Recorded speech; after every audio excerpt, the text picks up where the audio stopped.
ಬೆಳ್ತಂಗಡಿಯ ವೆಂಕಟರಮಣ ದೇವಸ್ಥಾನವು ದಕ್ಷಿಣ ಕನ್ನಡ ಜಿಲ್ಲೆಯ ಪ್ರಮುಖ ಧಾರ್ಮಿಕ ಕೇಂದ್ರಗಳಲ್ಲಿ ಒಂದು. ಈ ದೇವಸ್ಥಾನದ ಇತಿಹಾಸವು ಪ್ರಾಚೀನತೆಯ ಸೊಗಡನ್ನ ಹೊಂದಿದ್ದು, ಇದು ಭಕ್ತರ ಆಧ್ಯಾತ್ಮಿಕ ಅನುಭವಕ್ಕೆ ಮಹತ್ವದ ಸ್ಥಾನವನ್ನ ಹೊಂದಿದೆ. ಈ ದೇಗುಲವು ವೈಷ್ಣವ ಪರಂಪರೆಯ ತತ್ವಗಳನ್ನು ಅನುಸರಿಸುತ್ತಿದ್ದು, ಶ್ರೀ ವೆಂಕಟರಮಣನನ್ನು ಮುಖ್ಯ ದೇವರಾಗಿ ಆರಾಧಿಸುತ್ತದೆ. ಹಾಯ್, ಹಲೋ, ನಮಸ್ತೆ. This is Sneha Pai from content diaries. So ಇವತ್ತಿನ ಕಂಟೆಂಟ್ ಅಂತ ಹೇಳುವಂಥದ್ದು ಭಕ್ತಿ ಪ್ರಧಾನವಾಗಿರ್ತದೆ. ಯಾವಾಗಲೂ ಉಡುಪಿಯಲ್ಲಿ ಕಂಟೆಂಟ್ ಕೊಡ್ತಾ ಇರುವವಳು ಇವತ್ತೇನು ಬೆಳ್ತಂಗಡಿಯಲ್ಲಿ ಬಂದು ಕಂಟೆಂಟ್ ಕೊಡ್ತಾ ಇದ್ದಾರೆ ಅಂತ ಹೇಳಿ ನೋಡ್ತಾ ಇದ್ದೀರಾ. ಸೊ ಬೆಳ್ತಂಗಡಿ ಮತ್ತು ನನಗೂ ಕೂಡ ಒಂದು ಅವಿನಾಭಾವ ಸಂಬಂಧ ಇದೆ. ನಾನು ಹುಟ್ಟಿದ್ದು ಬೆಳ್ತಂಗಡಿಯಲ್ಲಿ. ಸೊ ಇಲ್ಲಿನ ಒಂದು ಲೈಲಾ ವೆಂಕಟರಮಣ ದೇವಸ್ಥಾನದಲ್ಲಿ ಕಾರ್ತಿಕ ದೀಪೋತ್ಸವವನ್ನು ಯಾವ ರೀತಿಯಲ್ಲಿ ಆಚರಿಸ್ತಾರೆ ಅಂತ ಹೇಳುವ ಹುಮ್ಮಸ್ಸು ಹಾಗೂ ಕುತೂಹಲ ನನಗೆ ಕೂಡ ಇತ್ತು. ಮೂಲತಃ ಕನ್ನಾಜೆ ಶೆಣಿ ಮನೆತನದ ಮೂಲ ದೇವರಾಗಿ ಶತಮಾನಗಳಿಂದ ಆರಾಧಿಸಲ್ಪಡುತ್ತಿದ್ದ ಶ್ರೀ ವೆಂಕಟರಮಣ ದೇವರ ವಿಗ್ರಹವನ್ನು ಸುಮಾರು 25 ವರ್ಷಗಳ ಮೊದಲು ಕಾಶಿ ಮಠಾಧೀಶರಾದ ಪರಮ ಪೂಜ್ಯ ಶ್ರೀಮದ್ ಸುಧೀಂದ್ರ ತೀರ್ಥ ಸ್ವಾಮೀಜಿಯವರ ಮಾರ್ಗದರ್ಶನದೊಂದಿಗೆ ಅವರ ದಿವ್ಯ ಹಸ್ತದಿಂದ ಇಲ್ಲಿನ ಜಿಎಸ್ಬಿ ಸಮಾಜದ 10 ಸಮಸ್ತರಿಗೆ ಹಸ್ತಾಂತರಿಸಿ ಜೀರ್ಣೋದ್ಧಾರ ಪುನರ್ ಪ್ರತಿಷ್ಠೆ ಮಾಡಲಾಯಿತು. ಪ್ರತಿಷ್ಠಾಪನೆಯ ಸುಸಂದರ್ಭದಲ್ಲಿ ಶ್ರೀದೇವಿ ಭೂದೇವಿ ಸಹಿತ ವೆಂಕಟರಮಣ ದೇವರನ್ನ ಹಾಗೂ ಸಹ ಪರಿವಾರದ ದೇವರನ್ನು ಕೂಡ ಪ್ರತಿಷ್ಠಾಪಿಸಲಾಯಿತು. ಅಂದಿನಿಂದ ದೇವಸ್ಥಾನದ ಎಲ್ಲಾ ಕಾರ್ಯಕ್ರಮಗಳು, ನಗರ ಭಜನೆ, ವೈಕುಂಠ ಏಕಾದಶಿ, ಕಾರ್ತಿಕ ದೀಪೋತ್ಸವ, ವಿಶ್ವರೂಪ ದರ್ಶನ ಹೀಗೆ ಎಲ್ಲಾ ಕಾರ್ಯಕ್ರಮಗಳು ಬಹಳ ವಿಜೃಂಭಣೆಯಿಂದ ನಡೆಸಲಾಗುತ್ತದೆ. ಹಿಂದೂ ಧರ್ಮದಲ್ಲಿ ಕಾರ್ತಿಕ ಮಾಸ ಅಂತ ಹೇಳುವಂಥದ್ದು ಮಹತ್ವಪೂರ್ಣವಾದ ಸ್ಥಾನವನ್ನು ಪಡೆದುಕೊಂಡಿದೆ. ಅಂಥದ್ರಲ್ಲಿ ಕಾರ್ತಿಕ ದೀಪೋತ್ಸವವನ್ನು ನಮ್ಮ ಲೈಲಾ ವೆಂಕಟರಮಣ ದೇವಸ್ಥಾನದಲ್ಲಿ ನಾವು ಹೇಗೆ ಆಚರಿಸ್ತೀವಿ ಅಂತ ಹೇಳುವ ತುಣುಕು ಇಲ್ಲಿದೆ.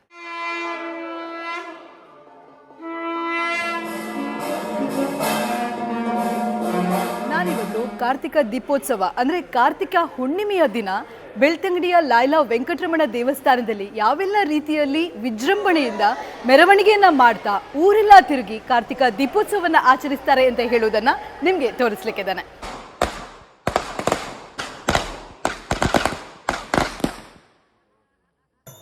ಹಿಂದೂ ಸಮುದಾಯದಲ್ಲಿ ಕಾರ್ತಿಕ ಮಾಸವನ್ನ ಅತ್ಯಂತ ಶ್ರೇಷ್ಠ ಹಾಗೂ ಪುಣ್ಯದ ತಿಂಗಳೆಂದು ಪರಿಗಣಿಸಲಾಗುತ್ತದೆ. ಕಾರ್ತಿಕ ದೀಪೋತ್ಸವದ ಅಂಗವಾಗಿ ನಗರ ಭಜನೆ, ಮೃಗಬೇಟೆ, ವನಭೋಜನದಿಂದ ಪ್ರಾರಂಭಗೊಂಡ ಈ ಕಾರ್ಯಕ್ರಮ ನಮ್ಮ ಹಿರಿಯರ ಕಾಲದಿಂದಲೂ ನಡೆದುಕೊಂಡು ಬಂದ ಹಾಗೆ ಮನೆ ಮನೆಯ ಕಟ್ಟೆಗಳಲ್ಲಿ ಕುಳ್ಳಿರಿಸಿ ಉತ್ಸವ ಮೂರ್ತಿಯಾದ ವೆಂಕಟರಮಣನನ್ನ ಆರಾಧಿಸುತ್ತೇವೆ. ಏರಿಳಿತದ ಪ್ರದೇಶಗಳಲ್ಲಿ ಕೂಡ ಈ ಪಲ್ಲಕ್ಕಿಯನ್ನ ಹೊಚ್ಚಿಕೊಂಡು ಬರಿಕಾಲಿನಲ್ಲಿ ನಡೆದುಕೊಂಡು ಬರುವ ನಮ್ಮ ಯುವಕರನ್ನ ನಾವು ಶ್ಲಾಘಿಸಲೇಬೇಕು. ಹೀಗೆ ಒಂದು ಮನೆಯ ಕಟ್ಟೆಯಿಂದ ಮತ್ತೊಂದು ಮನೆಗೆ ಕರೆತರುವಾಗ ದೃಷ್ಟಿಯನ್ನ ನಿವಾಳಿಸಿ ಉತ್ಸವ ಮೂರ್ತಿಯನ್ನ ಮನೆಗೆ ಬರಮಾಡಿಕೊಳ್ಳಲಾಗುತ್ತದೆ.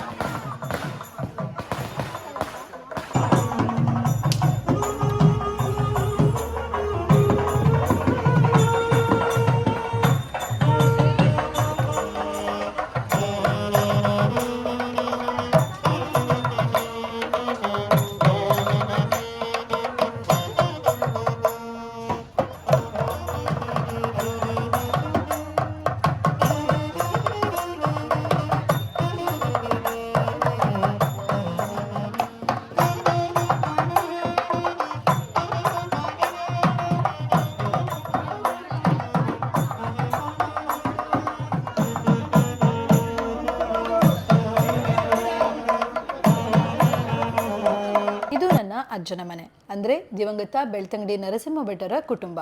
ಇಲ್ಲಿನ ಕುಟುಂಬ ಸದಸ್ಯರು ದೇವರನ್ನ ಬರಮಾಡಿಕೊಂಡು ನಾವು ಸಂಭ್ರಮದ ಕ್ಷಣಗಳನ್ನು ಆನಂದಿಸಿದ ಪರಿ.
ಶ್ರದ್ಧಾಭಕ್ತಿಯಿಂದ ದೇವರನ್ನ ಬೇಡಿಕೊಂಡು ನಮ್ಮ ಅಭೀಷ್ಟಗಳನ್ನು ಈಡೇರಿಸುವಂತೆ ಕೇಳಿಕೊಂಡರೆ ಅದು ನೆರವೇರುತ್ತದೆ ಎನ್ನುವ ನಂಬಿಕೆ ಕೂಡ ನಮ್ಮದು.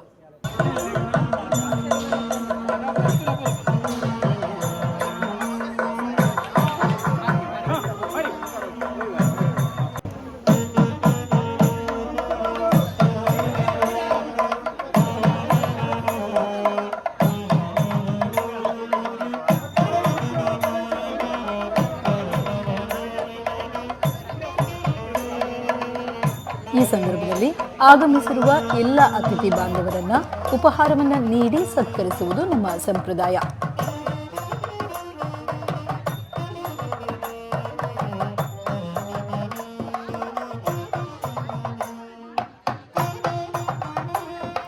ಕಡೆಗಂತೂ ಪಟಾಕಿಗಳನ್ನ ಬಿಟ್ಟು ಸಂಭ್ರಮಿಸುವುದು ಸಂಭ್ರಮದ ಕ್ಷಣ.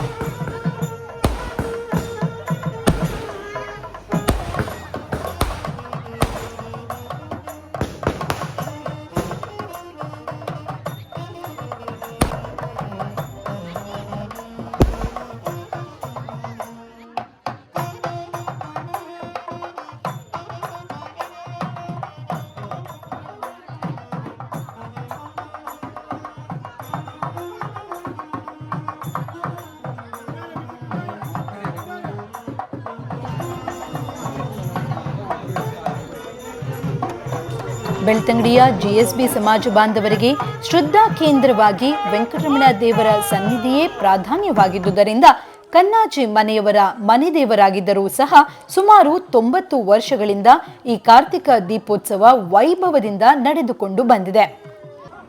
ಹುಣ್ಣಿಮೆಯ ಚಂದ್ರನ ಬೆಳದಿಂಗಳಲ್ಲಿ ದೇವರನ್ನ ಪಲ್ಲಕ್ಕಿಯಲ್ಲಿ ಹೊತ್ತುಕೊಂಡು ಸಾಗುವುದೇ ನೋಡಲು ಬಹಳಷ್ಟು ಚಂದ.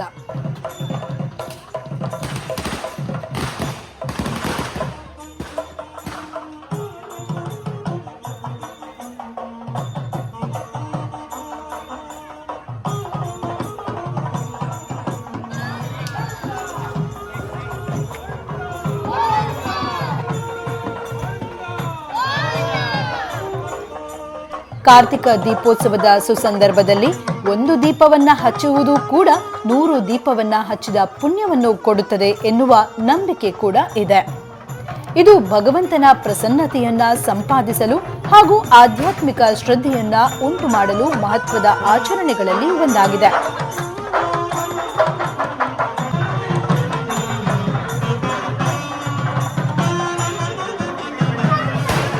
ಹೀಗೆ ನಗರದಾದ್ಯಂತ ಕಾಲ್ನಡಿಗೆಯಲ್ಲಿ ಸಂಚರಿಸಿ ದೇವರನ್ನ ಕೊನೆಗೆ ದೇವಸ್ಥಾನಕ್ಕೆ ಬರಮಾಡಿಕೊಳ್ಳಲಾಗುತ್ತದೆ.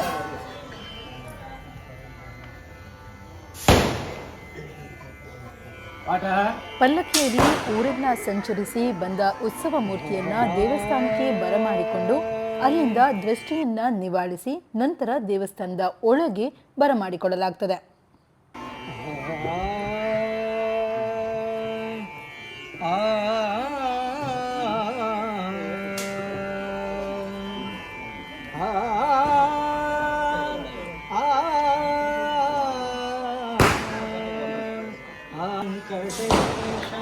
ಬಿಡದೆ ಸಲಹೋ ಶ್ರೇಷ ಒಡೆಯ ವೆಂಕಟೇಶ, ಬಿಡದೆ ಸಲಹೋ ಶ್ರೇಷ, ಹಿಡಿಯುವೆನೋ ತವ ಚರಣ.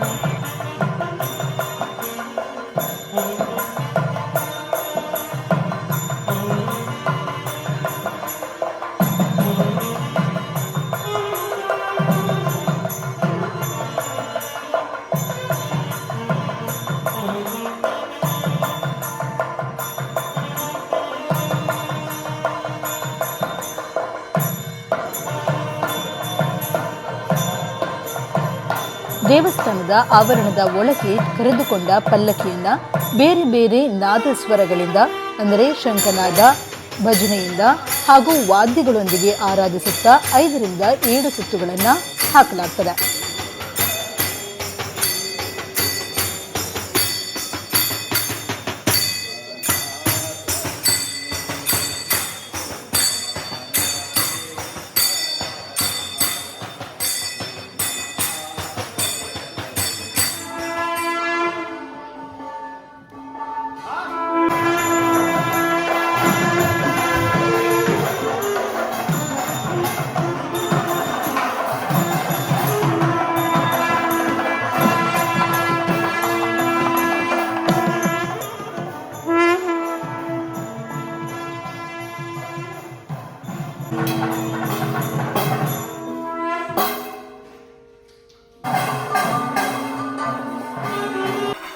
ದೇವಸ್ಥಾನದ ಆವರಣದ ಒಳಗೆ ಪಲ್ಲಕ್ಕಿಯಲ್ಲಿ ಉತ್ಸವ ನಡೆಸಿದ ನಂತರ ಚಿಕ್ಕ ರಥದ ಒಳಗೆ ಕೂರಿಸಲಾಗುತ್ತದೆ.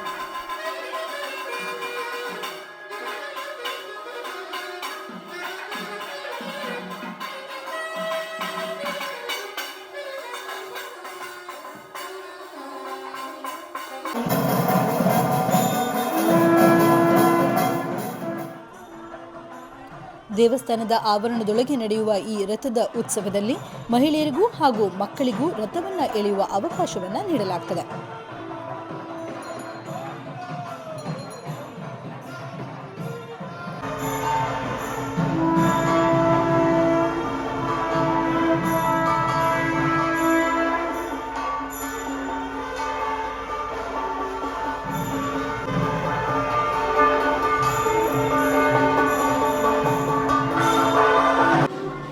ರಥದ ಉತ್ಸವದ ಬಳಿಕ ದೇವರನ್ನ ಸುತ್ತು ಪೌಳಿಗೆ ಕರೆತರಲಾಗುತ್ತದೆ.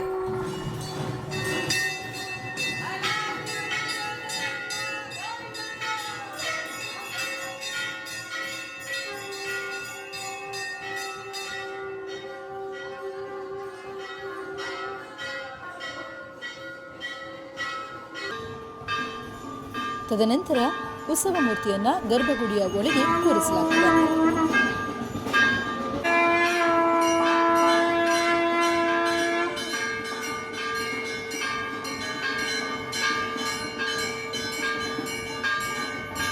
ಈ ಎಲ್ಲ ದೇವ ಕಾರ್ಯಗಳು ಸುಗಮವಾಗಿ ನಡೆದದ್ದು ನಮ್ಮ ಲೈಲಾ ವೆಂಕಟರಮಣ ದೇವಸ್ಥಾನದ ಅರ್ಚಕರಾದ ಶ್ರೀಯುತ ವೇದಮೂರ್ತಿ ಶ್ರೀನಿವಾಸ ಭಟ್ಟರ ಉಪಸ್ಥಿತಿಯಲ್ಲಿ.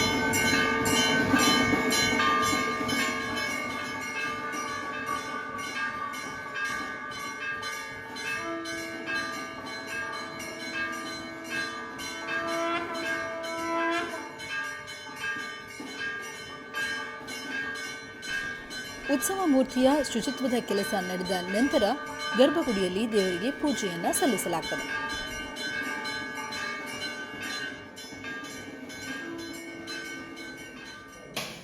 ಹೀಗೆ ಕಾರ್ತಿಕ ದೀಪೋತ್ಸವವು ಬೆಳ್ತಂಗಡಿಯಲ್ಲಿ ಆಧ್ಯಾತ್ಮಿಕ ವಾತಾವರಣದೊಂದಿಗೆ ಕಲೆ, ಸಂಸ್ಕೃತಿ ಹಾಗೂ ಭಕ್ತಿಯ ಸಮ್ಮಿಲನವಾಗಿದ್ದು ಭಕ್ತರಿಗೆ ಅಪರೂಪದ ಅನುಭವವನ್ನು ಒದಗಿಸುತ್ತದೆ.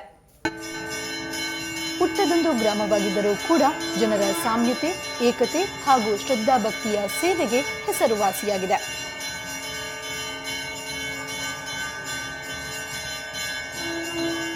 ನಾನು ನಿಮಗೆ ತೋರಿಸಿದ ಹಾಗೆ ಲೈಲಾ ವೆಂಕಟರಮಣ ದೇವಸ್ಥಾನ ಬೆಳ್ತಂಗಡಿಯಲ್ಲಿ ಬಹಳಷ್ಟು ವಿಜೃಂಭಣೆಯಿಂದ ಈ ಕಾರ್ತಿಕ ಹುಣ್ಣಿಮೆಯ ದಿನ ದೀಪೋತ್ಸವವನ್ನು ಆಚರಿಸಿದ್ದಾರೆ. ಹಾಗೆ ಇದರ ಮತ್ತೊಂದು ಪಾರ್ಟ್ನಲ್ಲಿ ನಿಮಗೆ ಕಾರ್ತಿಕ ಒಕ್ಕೋಳೆ ಅಂದರೆ ಹೋಳಿಯನ್ನ ಯಾವ ರೀತಿಯಲ್ಲಿ ಆಚರಿಸ್ತಾರೆ ಅಂತ ತೋರಿಸಲಿಕ್ಕಿದ್ದಾನೆ. ಅಲ್ಲಿಯ ತನಕ this is Sneha Pai by content diaries signing of.